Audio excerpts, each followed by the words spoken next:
देवियों और सज्जनों, मेरी बात पे विचार करिए, फिर कथा में चलेंगे, क्योंकि आज हम कथा में कुछ संतानों की चर्चा करने वाले हैं, इसलिए मैं आपको पहले से सावधान कर रहा हूं।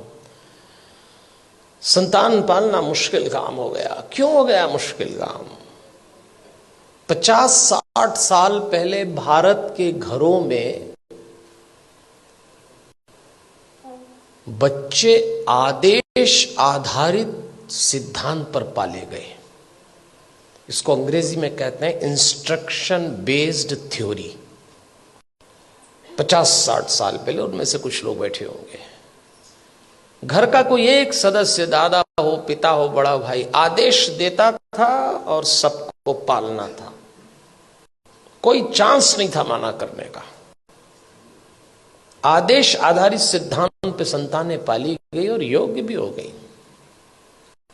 समय बीत गया, वो सिद्धांत चला गया, दूसरा आया, और दूसरा सिद्धांत आया विचार विमर्श पर आधारित। इसको डिस्कशन बेस्ड थ्योरी कहते हैं। जब दूसरा समय आया, दूसरा चरण आया, तो बच्चों ने माँ बाप से विचार विमर्श किया, माता पिता ने आदेश दिया, इन्होंने डिस्कशन शुरू किया कि ऐसा क्यों है, ऐसा क्यों नहीं हो सकता, लेकिन विचार विमर्श था।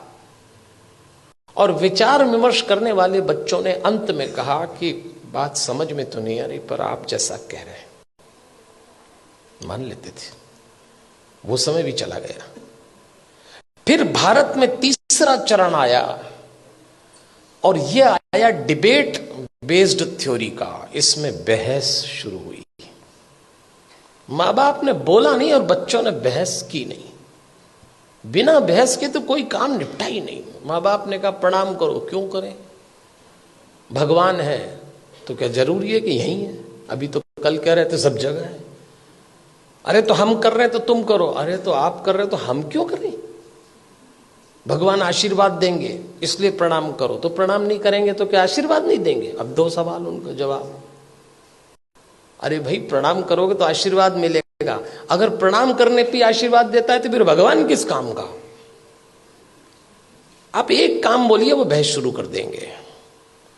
और इस पीढ़ी ने जब बहस शुरू की तो इसको एक गलत फहमी भी हुई कि हमें अपने माँ बाप से ज्यादा अकल है। यहां से खतरा शुरू चालू हो गया।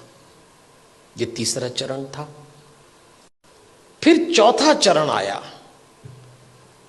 इंस्ट्रक्शन बेस्ड थ्योरी चली गई, डिस्कशन वाला दौर चला गया, डिबेट वाला दौर भी चला गया।